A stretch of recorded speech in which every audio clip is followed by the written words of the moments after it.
عزیزان گرامی،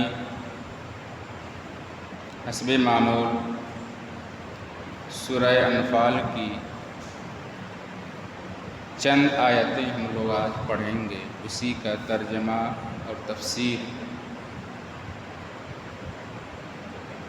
اعوذ باللہ من الشیطان الرجیم، بسم اللہ الرحمن الرحیم۔ یا ایھا الذین آمنوا استجیبوا للہ وللرسول اذا دعاکم لما یحییکم واعلموا ان اللہ یحول بین المرء وقلبہ وانہ الیہ تحشرون۔ اے ایمان والو، اللہ اور رسول کے بلانے پر حاضر ہو جاؤ۔ جب رسول تمہیں اس چیز کے لیے بلائے جو تمہیں زندگی بخشے گی، اور جان لو کہ اللہ کا حکم آدمی اور اس کے دلی ارادوں میں حائل ہو جاتا ہے، اور یہ کہ تمہیں اس کی طرف اٹھنا ہے۔ اس آیت کریمہ میں اللہ عز و جل نے حکم دیا ہے، اور یہ حکم قطعی فرمایا مسلمانوں کو مخاطب ہو کر کہ اے لوگو، اے مسلمانوں، جب اللہ اور اللہ کے رسول تمہیں بلائے تو فوراً حاضر ہو جاؤ۔ کس چیز کی طرف بلائے؟ فرمایا اذا دعاکم لما یحییکم، جب رسول تمہیں اس چیز کے لیے بلائے جو تمہیں زندگی بخشے گی۔ اولاً اس آیت کریمہ کے نزول کا پس منظر اور اس کے متعلق جو روایات وارد ہیں وہ سماعت فرمائیں۔ ایک صحابی حضرت ابی بن کعب رضی اللہ تعالی عنہ، حضرت ابو ہریرہ رضی اللہ تعالی عنہ ارشاد فرماتے ہیں، روایت کرتے ہیں کہ نبی پاک صلی اللہ تعالی علیہ وسلم ابی بن کعب کے پاس گئے۔ جب سرکار ان کے پاس پہنچے تھے وہ نماز پڑھ رہے تھے۔ ابن کعب رضی اللہ تعالی عنہ نماز پڑھ رہے تھے اور اللہ کے نبی وہاں پر پہنچ گئے۔ جب وہاں پہنچے تو نبی پاک صلی اللہ علیہ وسلم نے ان کو آواز لگائی، ان کو پکارا۔ اب وہ تو نماز میں تھے، اب وہ کریں کیا؟ تو جب نماز میں تھے تو انہوں نے نبی پاک صلی اللہ تعالی وسلم کی آواز کی طرف توجہ نہ دی اور جلدی جلدی نماز پڑھنے لگے، جلد جلد نماز ادا کرنے لگے، اور جلد ختم کر کے جب نماز ختم کر لیے تو نبی پاک کی بارگاہ میں گئے، سرکار کو سلام کیا، السلام علیکم یا رسول اللہ۔ تو نبی پاک صلی اللہ علیہ وسلم نے سلام کا جواب دیا۔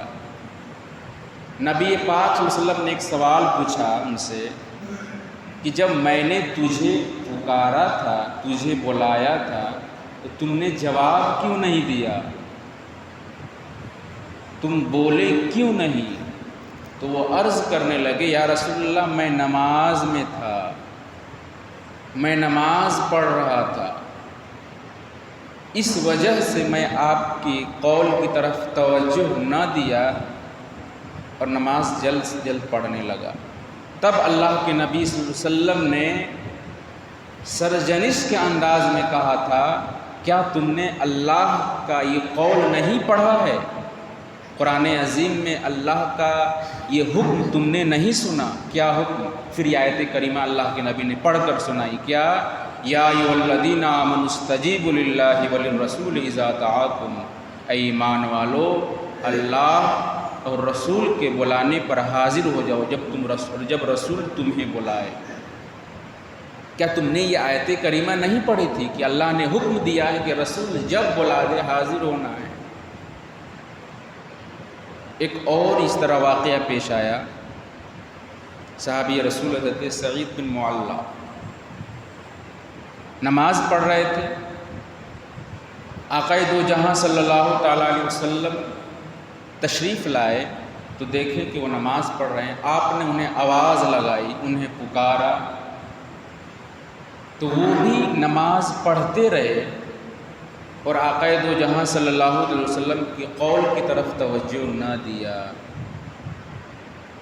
پھر بعد میں نبی پاک صلی اللہ تعالی وسلم نے وجہ دریافت کی تو فرمایا یا رسول اللہ میں نماز میں تھا، نماز پڑھ رہا تھا تو اس وجہ سے حاضر نہ ہو پایا.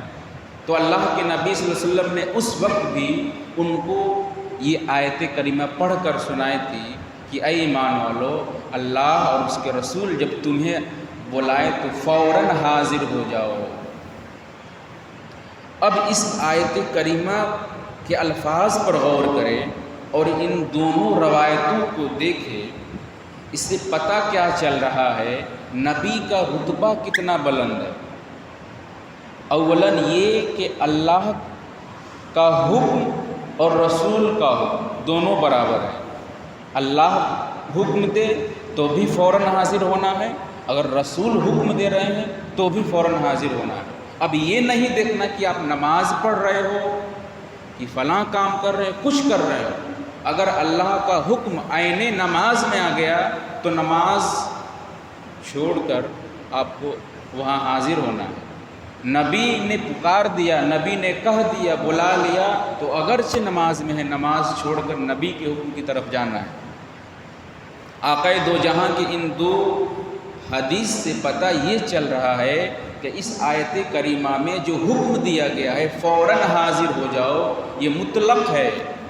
مطلق کا مطلب یہ سب کے لیے ہے، یعنی اگر بندہ نماز پڑھ رہا ہو یا نماز نہ پڑھ رہا ہو، اگر نبی بلا دیے ہیں، پکار دیے ہیں تو حاضر ہونا یہ فرض ہے، واجب ہے. یہ دو روایتوں سے معلوم ہو رہا. اب ذرا دیکھیں یہ دو صحابی جن کے ساتھ یہ معاملہ پیش آیا کہ اللہ کے نبی نے ان کو پکارا نماز میں، لیکن وہ نماز پڑھتے رہے، سرکار کے حکم کی طرف توجہ نہ دی. تو یہ جو صحابی تھے انہوں نے اجتہاد کیا. یہ لوگ سوچے کیا کہ میں نماز میں ہوں، نماز یہ اللہ کی عبادت ہے، ایک طرف اللہ کی عبادت کر رہا ہوں، دوسری طرف اسی وقت اللہ کے نبی بلا لیے ہیں، تو اب پہلے کیا کیا جائے، پہلے نماز پڑھیں یا پہلے اللہ کے نبی کی بات مانیں. صحابی نے اجتہاد کیا تو ان کی عقل کے مطابق، اجتہاد کے مطابق وہ اس نتیجے پر پہنچے کہ پہلے نماز پڑھ لینا چاہیے. چنانچہ انہوں نے اپنے اعتبار سے نماز پڑھ لی، اس کے بعد اللہ کے نبی صلی اللہ علیہ وسلم کی بارگاہ میں گئے اور اللہ کے نبی کے حکم کا جواب دیا. یہ انہوں نے اپنے اعتبار سے سوچا اور اجتہاد کیا. لیکن اس سوچ پر، اس اجتہاد پر نبی پاک نے سرزنش فرمائی اور کہا کیا تمہیں اللہ کا یہ فرمان معلوم نہیں ہے کہ جب نبی حکم دے دے تو فوراً حاضر ہو جاؤ.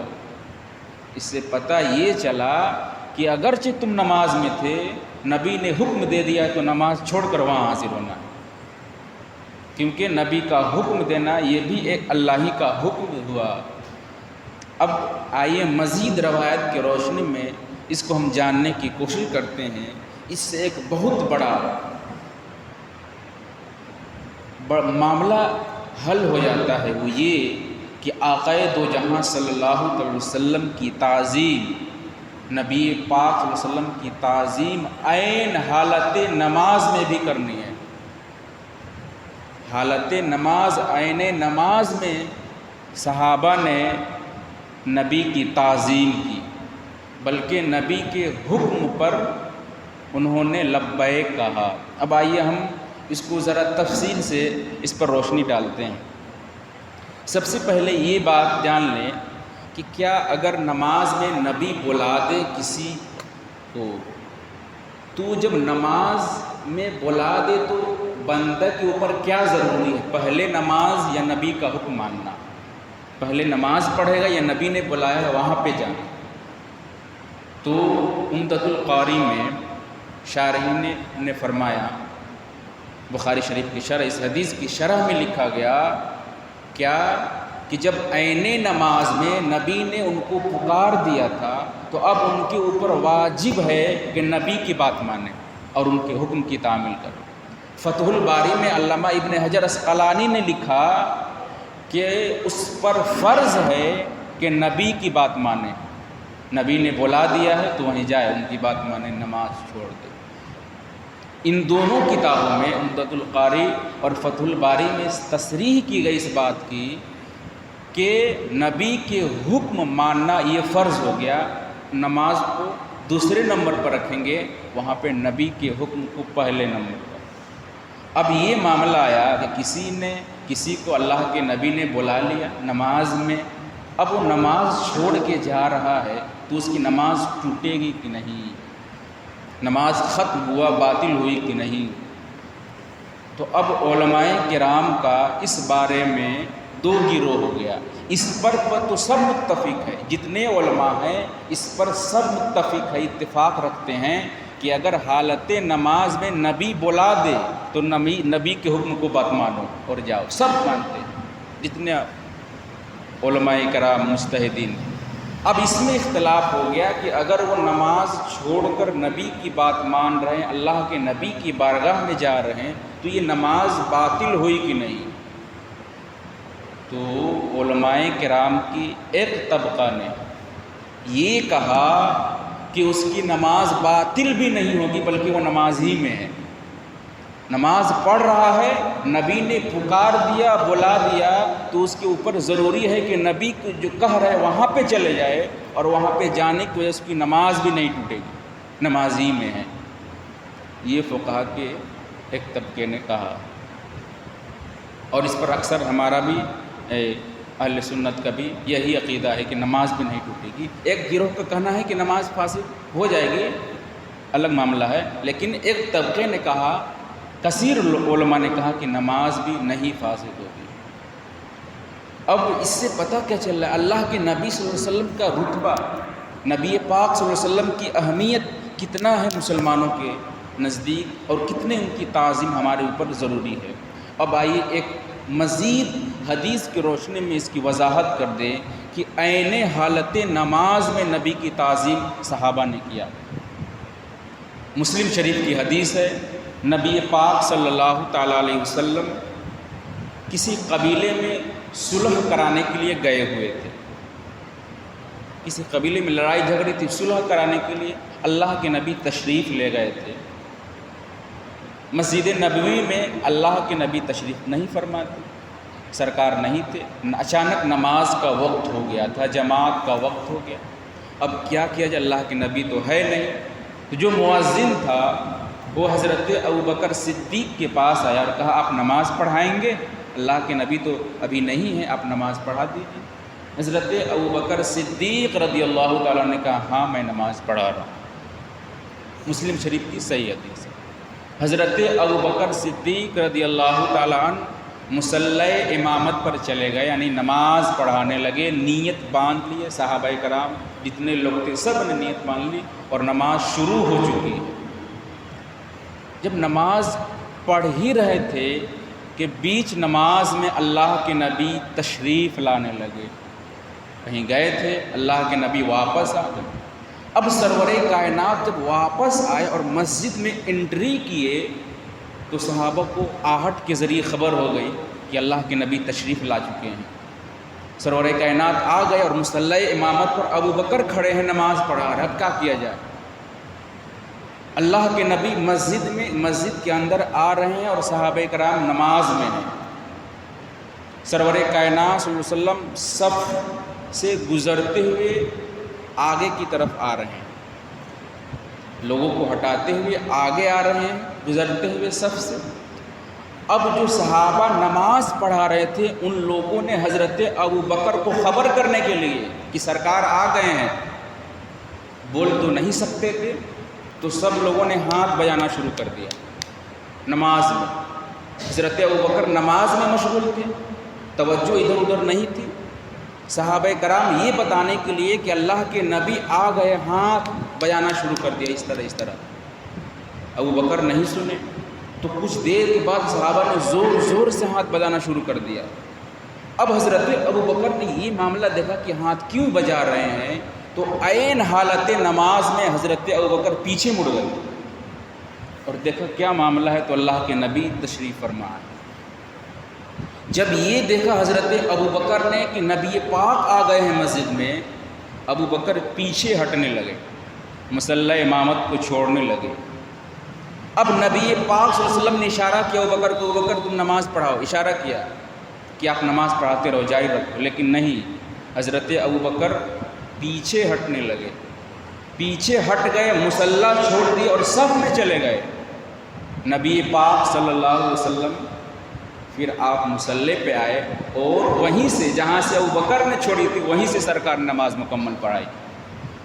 یہ حدیث صحیح امام مسلم نے نقل کی، بخاری مسلم شریف میں یہ حدیث ہے۔ اب دیکھو اس میں عین حالت نماز میں صحابہ نماز پڑھ رہے ہیں، ابوبکر صدیق نماز پڑھا رہے ہیں، اور اسی بیچ میں اللہ کے نبی مسجد میں چلے آئے اور سب لوگوں کا دھیان اللہ کے نبی کی طرف چلا گیا کہ اللہ کے نبی چلے آئے ہیں مسجد میں۔ سب نے تالیاں ہاتھ سے ابوبکر کو بتانے لگے کہ ابوبکر نبی آ گئے ہیں، نبی آ گئے ہیں۔ اور جب حضرت ابوبکر نے یہ دیکھا کہ واقعی میں سرکار آ گئے ہیں تو مصلی چھوڑ کر پیچھے چلے آئے اور نبی پاک نے نماز مکمل کرائی۔ جب نماز ختم ہو گئی، سرکار نے نماز پڑھا دی، تو نبی پاک صلی اللہ علیہ وسلم نے حضرت ابوبکر سے دریافت کیا، پوچھا کہ اے ابوبکر، میں نے تمہیں اشارہ کیا تھا نماز مصلی نہ چھوڑو، نماز پڑھاتے رہو، تم پیچھے کیوں ہٹ گئے؟ تو حضرت ابوبکر نے تاریخی الفاظ کہے تھے، یا رسول اللہ، ابو قحافہ کے بیٹے کے لیے اتنی طاقت، اتنی ہمت کہاں ہے کہ وہ آگے رہے اور رسول اللہ اس کے پیچھے رہے؟ یہ میرے اندر یہ ہمت نہیں، مجھ سے نہیں ہو سکتا ہے، اس لیے میں پیچھے ہٹ گیا اور آپ آگے چلے آئے۔ اب دیکھیں اس روایت اور اس حدیث میں پورے صحابہ کرام کی توجہ نبی پاک کی طرف چلی گئی، سب نے ہاتھ بجانا شروع کر دیا۔ ابوبکر صدیق تو بالکل مڑ گئے، پیچھے مڑ گئے، سرکار کو دیکھ لیے، لیکن کسی کی نماز ٹوٹی نہیں۔ سرکار نے کسی کو نہیں کہا کہ تم لوگ نماز دوبارہ پڑھو، سرکار علیہ الصلوۃ والسلام نے یہ نہیں کہا کہ تم لوگوں کی توجہ میری طرف ہو گئی کہ تم لوگ نماز ختم، بلکہ آقا دو جہاں صلی اللہ علیہ وسلم نے نماز مکمل کرائی۔ یہ حدیث مسلم شریف میں نقل فرمائی، اور کثیر محدثین نے اس سے پتہ کیا چل رہا ہے، عین حالت نماز میں صحابہ کرام نے نبی کی تعظیم کی ہے، تعظیم ہی نہیں بلکہ اپنی پوری توجہ نبی پاک کی طرف کر دیا۔ آقا دو جہاں صلی اللہ علیہ وسلم کی تعظیم کی ایک بہت بڑی مثال ہے یہ، صحابہ کرام نے حالت نماز میں نبی کریم صلی اللہ علیہ وسلم کی یہ تعظیم کی۔ اب یہ روایت کو سامنے رکھیں، دونوں روایت میں نے بیان کی، اس سے پتہ کیا چل رہا ہے کہ واقعی آقا دو جہاں کا رتبہ کتنا بلند ہے اور صحابہ کس طرح نبی پاک کی تعظیم کیا کرتے تھے۔ اب میں دوسری طرف اپنی بات کو موڑ رہا ہوں۔ دیکھو یہ محبت رسول کا جذبہ تھا کہ عین حالت نماز میں بھی صحابہ کرام نبی کی تعظیم کر رہے تھے، نبی کے لیے اپنے ہاتھ بجانے لگے۔ ابوبکر مڑ گئے، مصلی چھوڑ دیے، نماز کسی کی نہیں گئی۔ آج ایک ظالم فرقہ بدبخت جس کو وہابیہ اور دیابنا کہتے ہیں، انہوں نے ایک ایسا گھٹیا عقیدہ گڑھا، کیا کہ نماز میں نبی کا خیال لانا شرک کی طرف کھینچ لے جاتا ہے۔ ان کا عقیدہ ہے نماز میں نبی کا خیال لانا، یہ وہابی اور دیوبند کا مشترکہ عقیدہ ہے، نماز میں نبی کا خیال لانا شرک کی طرف لے جاتا ہے۔ یہی نہیں، اسماعیل دہلوی نے شرائط مستقیم میں باضابطہ بات لکھی ہے، کتاب آپ کی لائبریری میں موجود ہے، لکھا ہے اس نے کہ نماز میں نبی کا خیال لانا گدھوں اور جانوروں کو خیال لانے سے بدتر ہے، باضابطہ یہ کتاب لکھی گئی اور ان کا عقیدہ ہے کہ نماز میں آقا دو جہاں صلی اللہ علیہ وسلم کا خیال لانا، نبی کی طرف توجہ کرنا، بیل گدھوں اور جانوروں کے خیال میں ڈوب جانے سے بدتر ہے۔ یہ عبارت لکھی۔ نبی کی نماز میں خیال لانا شرک کی طرف کھینچ لے جاتا ہے، یہ ان کا عقیدہ ہے۔ یہ عقیدہ ایک طرف رکھو، اور صحابہ کا عقیدہ میں نے حدیث کی روشنی میں رکھی، اس کو ایک طرف رکھو۔ صحابہ نماز پڑھا رہے ہیں، ابوبکر مصلی امامت پر ہے، سرکار چلے آئے ہیں، سب کی توجہ نبی کے پاس چلے گئی اور سب نے آقا دو جہاں کی تعظیم کی۔ اگر نماز میں نبی کا خیال لانا معاذ اللہ شرک اور حرام ہوتا تو آقا دو جہاں صلی اللہ علیہ وسلم اسی دن منع کر دیے ہوتے، اسی دن کہے ہوتے کہ تم لوگ نماز مکمل نہیں ہوئی ہے، تم لوگ نماز باطل ہے، تم لوگ غلط سوچے۔ اسے پتہ کیا چل رہا ہے؟ ان لوگوں نے ناموس رسالت کے اوپر حملہ کیا ہے، نبی پاک صلی اللہ علیہ وسلم کی شان میں ایسی گستاخانہ عبارات اور عقیدے انہوں نے استعمال کیے ہیں جس کی بنا پر وہ دائرۂ اسلام سے خارج ہے۔ اس لیے ایسے لوگوں سے آپ الگ رہو۔ تو اللہ نے کیا کہا؟ یا ایھا الذین آمنوا استجیبوا للہ وللرسول اذا دعاکم، اے ایمان والو اللہ اور رسول کے بلانے پر حاضر ہو جاؤ جب رسول تمہیں بلائے۔ اس آیت کی روشنی میں فقہا نے کہا کہ جب عین حالت نماز میں نبی بلا دے، آقا دو جہاں کسی کو بلا دیے ہیں، تو اب اس کے اوپر نماز چھوڑ کر پہلے نبی کی بات ماننا ہے۔ اور میں نے 2 حدیثیں سنائی کہ آقا دو جہاں صلی اللہ علیہ وسلم نے اس میں ارشاد فرمایا۔ علامہ ابن حجر اسقلانی نے فتح الباری میں اور عمدۃ القاری میں یہ بات لکھی ہے کہ لوگوں پر یہ فرض ہے کہ نماز چھوڑ کر نبی کی بارگاہ میں جائے اور ان کی بات سنے، بلکہ نبی کی بات سننے اور ان کے پاس جانے کی وجہ سے نماز بھی نہیں باطل ہوگی، وہ نماز ہی میں شمار ہو گیا۔ اس سے پتہ چلتا ہے آقا دو جہاں صلی اللہ علیہ وسلم کا رتبہ، اور آقا دو جہاں صلی اللہ علیہ وسلم کی تعظیم ہم کو ایسے ہی کرنی چاہیے۔ اللہ عز و جل سے دعا ہے اللہ تبارک و تعالی نبی پاک کی ناموس کی حفاظت کی توفیق